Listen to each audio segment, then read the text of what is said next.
Let's take a look at our seasonal marketing strategy as we take a look at the month of March and what your church can do to promote and market the church during this month. In March, there's a great opportunity to reach people where they are when you take a seasonal strategy approach.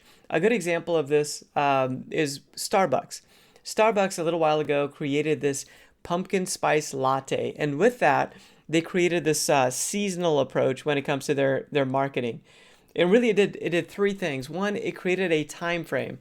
These pumpkin spice latte was only available in the fall, and so it created this limited time frame where you can only get this experience in those months. And it also allowed them to like promote things like it's coming, it's here, and then it's going to be gone soon, and then it's gone.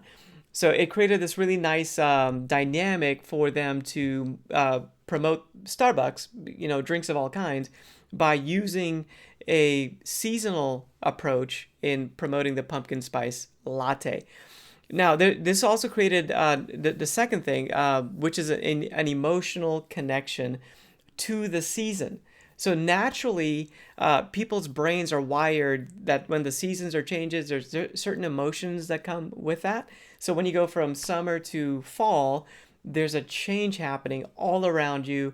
The leaves are changing. It's all a reminder that you're in the moment, like things are shifting and changing and all those type of things.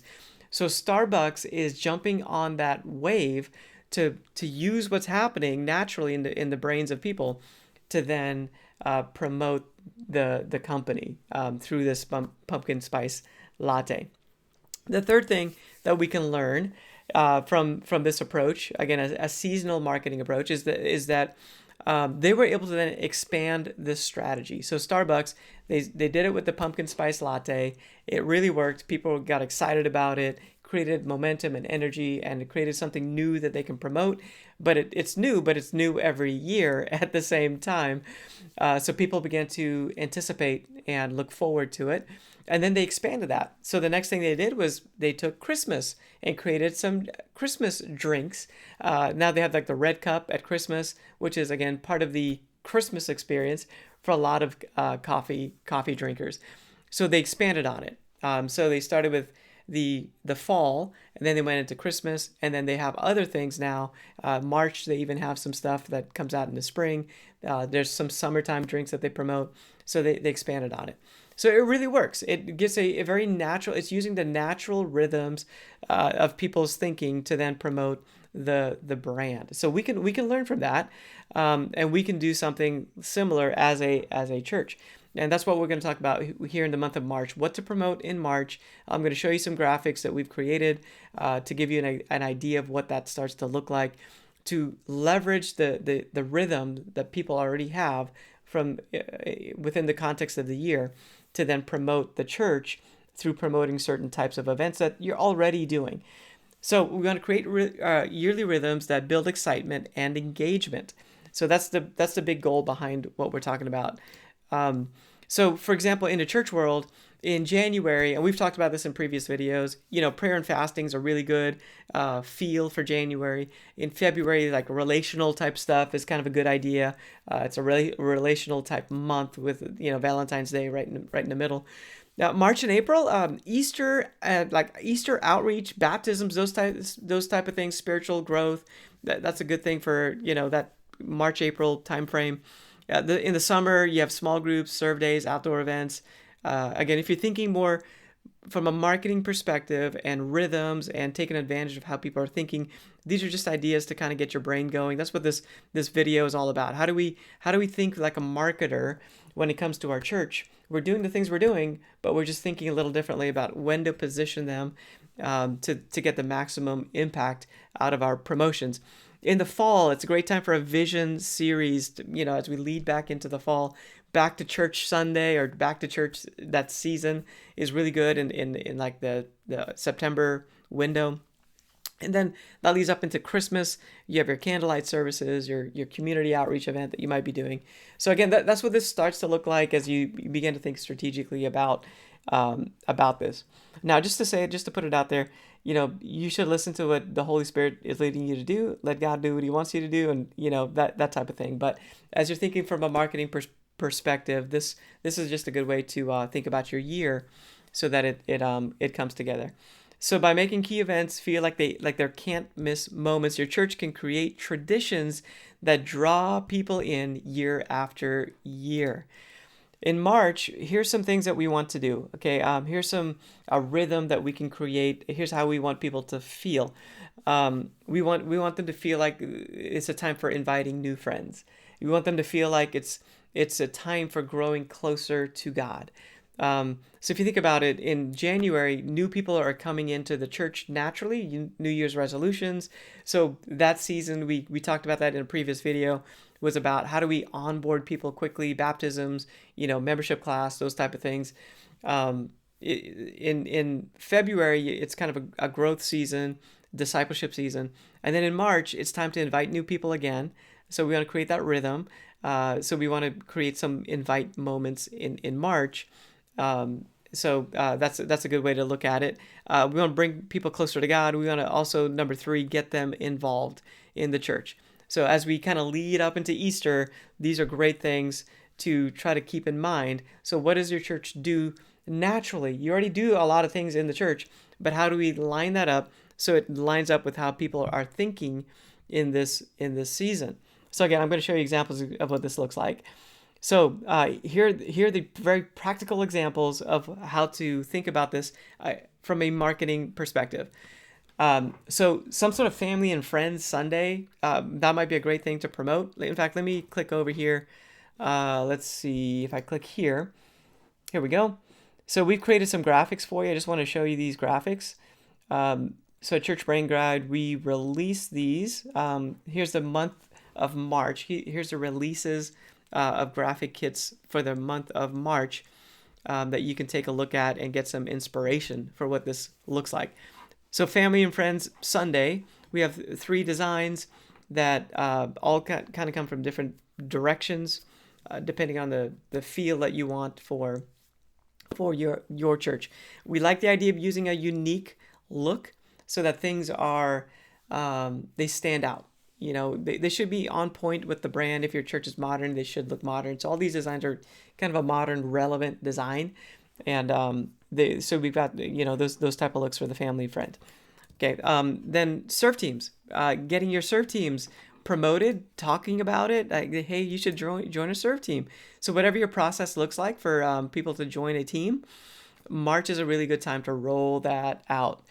The reason is that Easter's coming, and you just want your teams full and ready to go for that Easter push when you're gonna have new people coming in. So again, I'm showing you on my screen here. We got three different designs from three different perspectives, and that's just again what we offer. So it's just a way to inspire you to say, oh, what could this look like as we promote serving on a team?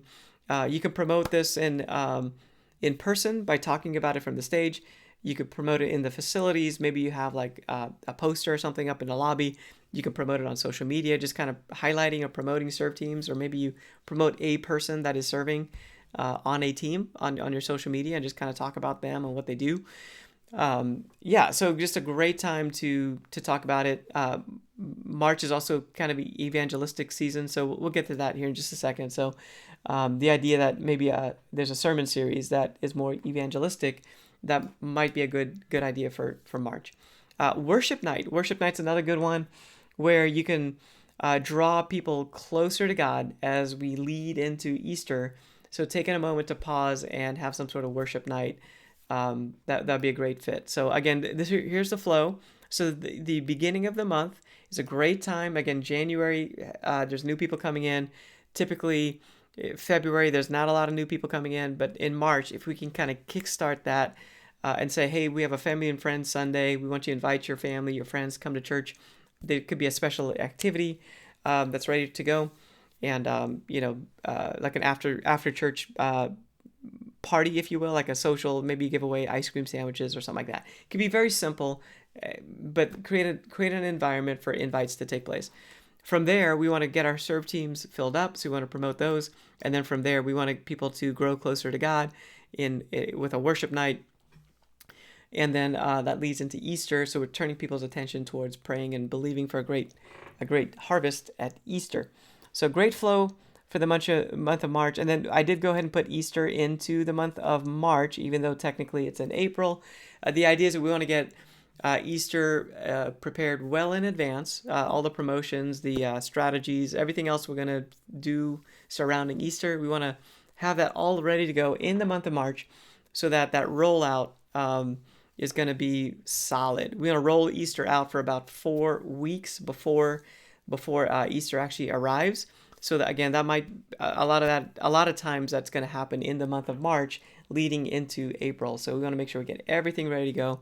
So we have a great Easter. We're inviting people from the community to come and experience our Easter service.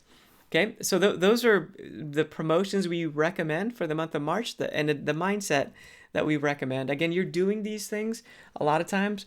The question is, how do we leverage where people are and reach them where they are mentally during this season to then ride that wave and invite them to come to church? Okay, a couple other quick thoughts for the month of March. The sermon series, like if you do series, it's a good idea to do series. It makes it easier to promote what's coming up next in the church. So if you don't do series, if you can, it'd be great from a marketing perspective. Of course, do what God's telling you to do, but that's just something to think about. Blogs, we recommend publishing blogs on your website. Keeps your site fresh and search engine friendly. If you can target keywords with your blog posts, then that's even better. So you might want to target a problem that people are facing in your community, and then write a blog post about that. You can use AI to generate content and then go back in and edit. That way you can create content really well. So here's a tip here's a blog post topic that we recommend for the month of March. It says tips for strengthening family bonds, insights from, and then your church name. So again, from a marketing perspective, we are targeting church, the search term church near me. And by writing blog articles like this strategically, we're able to rank for these topics. So we want to, if somebody's searching for help with my family or how do I strengthen my family, we're going after those keywords, providing a blog article around that, so your church is able to be found organically on search engines. So again, that's it's a long-term marketing game to have that blog article. A blog is not something that you want to take lightly. It's something that's a very important part of your digital marketing strategy, so that you're providing value. Ebook, you can also produce an ebook that can provide value to people. They can download this. With the download, they can get into your database, and then you can follow up with them with ongoing emails to let them know what's going on in the church. So here's a couple examples. Let me show you of ebooks. This is one that we created for All Nations Church. It's about marriage and how to strengthen your marriage. So it gives you tips for building a better marriage. Again, you can use AI to help you generate some of this content. And then we design the layout to look really nice, represents the church really nice. It's a great resource for the congregation. So you can send this out as a free download to the congregation, maybe an email blast to all the married people in the church, just to help them. And then for the community, you can also make this available on your website as a free download that they can get. And it's a great way to capture leads. That's kind of a marketing term, but it applies to churches. You can capture them into your database, and in your database, like your MailChimp, your email, database that you use to send out bulk email, you can segment them as like maybe you can call them a lead or a prospect or something like that. So then you're sending them messages that are relevant to them. That's kind of the key to the email stuff. You don't want to send a single guy stuff about marriage, right? Because he's single. So you want to, as best you can, you want to segment when you're sending out those emails. Here's another example of an ebook. This is not actually a book. This is more of a checklist, checklists do really well. So this particular checklist is 12 Bible verses to pray over your children. So again, we're targeting parents, and we're providing 12 verses that you can pray so your child has protection, wisdom, courage, character, faith, strength, purpose, love, compassion, purity, guidance, peace. So major topics that every parent cares about. So we're saying, hey, we want to serve you as a church. You can download this. It's free. And again, this can go out to the congregation. It could be a great resource for the congregation. But then you can also put it on the website so that people fill out a form with their name and email, and with that they get this resource for free to just use. So you're building trust with them, and over time that results in them coming for a visit to the church. Okay, so we talked about a lot with this kind of idea of how do you use seasonal marketing to use that to to be able to get people to the church. So you're leveraging seasonal marketing where people are mentally to help them understand your church is going to add value to them in that season with something that's relevant to that season. So again, March, we talked about the different things you can do in March to promote the church. These are things you're already doing, but if you do them at the right time, you get a better result. So we want to create spiritual momentum, ensuring that our congregation is active and engaged and growing as Easter approaches. That's the mindset as you look at March and how to market the church throughout the month of March. Hey, thanks for joining me. This is Michael with Church Brain Guide. I'll see you next time.